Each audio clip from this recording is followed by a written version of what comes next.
Mike Fisher with the home of the Cowboys, 105.3 The Fan in Dallas and CowboysHQ.com. Fish, of course, helping me react to the Cowboys signing Greg Hardy. And Fish, I've been very intrigued by the nationwide response of Greg Hardy being signed by the Cowboys. How is it being taken locally? Well, certainly there's a mixed bag. Obviously, in terms of Greg Hardy on the football field, it's beyond reproach. That is the last time he was out there on the field full-time. He got the Panthers 15 sacks in a year, was one of the three best defensive end pass rushers in football. But the finances of it are fascinating, and we wrestle with those. We can talk about that in a moment. And then there's the moral thing, and as you and I have discussed over the years, if there's a Cowboy fan or a Jets fan or a Bills fan or a Patriots fan who says, I just can't stomach it anymore, I just can't believe that these companies employ these employees, and I just can't follow it anymore, I don't argue with them. I do look at it, though, Armen, same way we look at March Madness. There is nothing dirtier in all of sports than college basketball. But for this next month, we're going to look the other way and enjoy it on our own levels. And that's what I think most Cowboy fans will do here. Mike Fisher in Dallas at Fish Sports on Twitter. Fish, of course, now all the reports coming out that Greg Hardy, all the issues go back to Ole Miss when he was suspended multiple times, and the Panthers, he missed meetings, and he's a head case in the locker room and tough to deal with, and all of these things. How much are the Cowboys feel like that they have that under control? How worried about that aspect are they in the locker room? Do they have a leader in there to put him in check if he needs to be? Yeah, of course, and that's one of the reasons that he was a sixth-round draft pick instead of a first- or second-round draft pick. The beauty of the Cowboys' contractual structure here is if they don't like him, they can say goodbye to him tomorrow. If he shows up at training camp and he's a jackass, they can release him, and there's zero impact against their salary cap. There's no guaranteed money here. So if he is a malevolent person, then they can say goodbye to him. If instead they discover that he just had a horrible night and an almost tragic night and has had other horrible occasions and those are behind him, then this thing can work.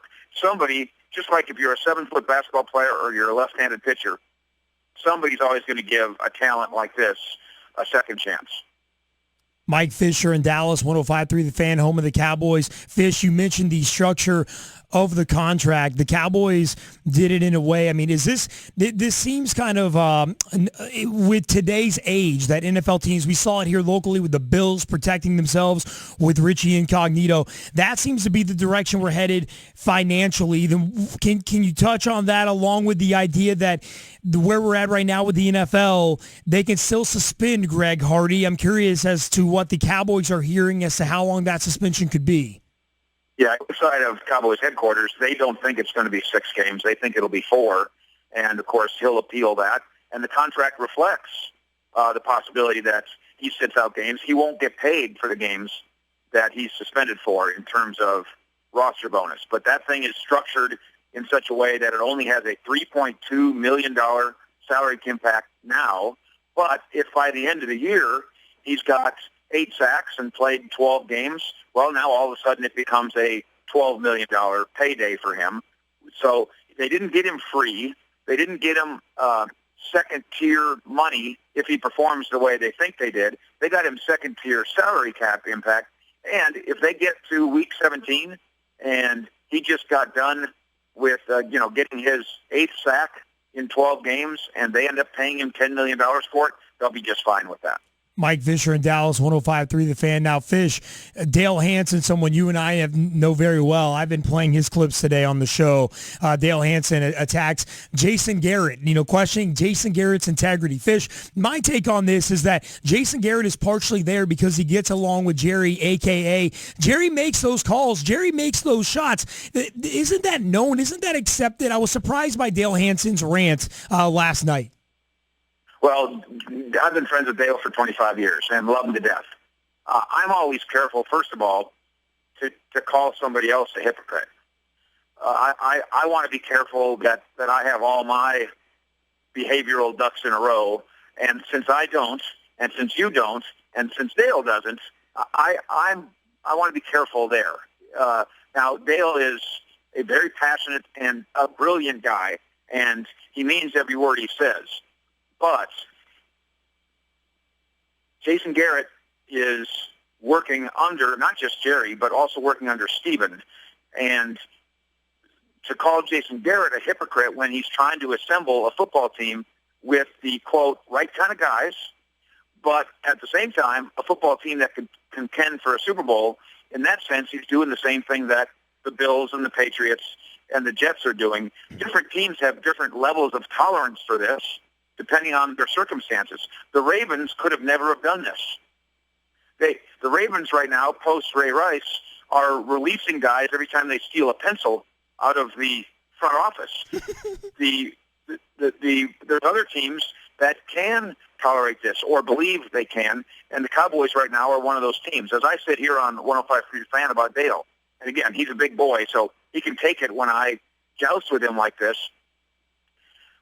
Dale Hansen used to be employed by the Cowboys at a time when there was 15 Greg Hardys in the locker room. And we all thought it was fine because they won 3 Super Bowls in 4 years, and my man Dale took a paycheck from that team. So that's why I'm careful about accusing other people of hypocrisy. Mike Fisher in Dallas, 105.3 The Fan, at Fish Sports on Twitter. Fish, what's the turnaround last year of Rolando McClain? My co-host Jeff Levack was just in shock at how well, and upset because he's a Raiders guy, of how well Rolando McClain played for the Cowboys last year. What is his current situation in Dallas? Well, I have a feeling it's going to turn back around. I don't think that this organization is bending over backwards to pay him.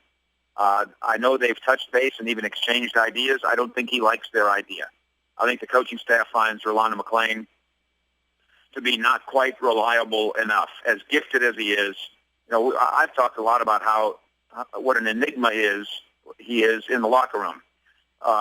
It doesn't mean that he's not a vocal leader. It doesn't mean that he doesn't have a lot of great qualities, but he works awfully hard at trying to be mysterious and enigmatic and I think not only does that sometimes rub me the wrong way, and who cares what I think it rubs the coaching staff the wrong way.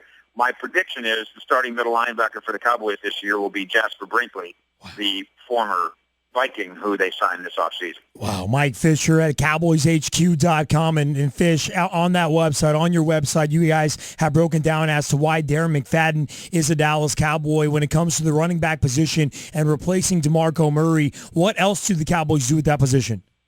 Well, I'm glad to do this across the country with you and anybody else to explain, first of all, salary cap-wise, the Cowboys can do anything they want to do. They are not in cap hell. They can find $7 million here, $8 million there, and $7 more million there today. They could make changes in Romo's contract, Dez's contract, and Brandon Carr's contract, and have 7, 7, and 8, get $22 million today. So if they wanted to acquire Adrian Peterson, which I don't think they do, but if they wanted to, they could do that.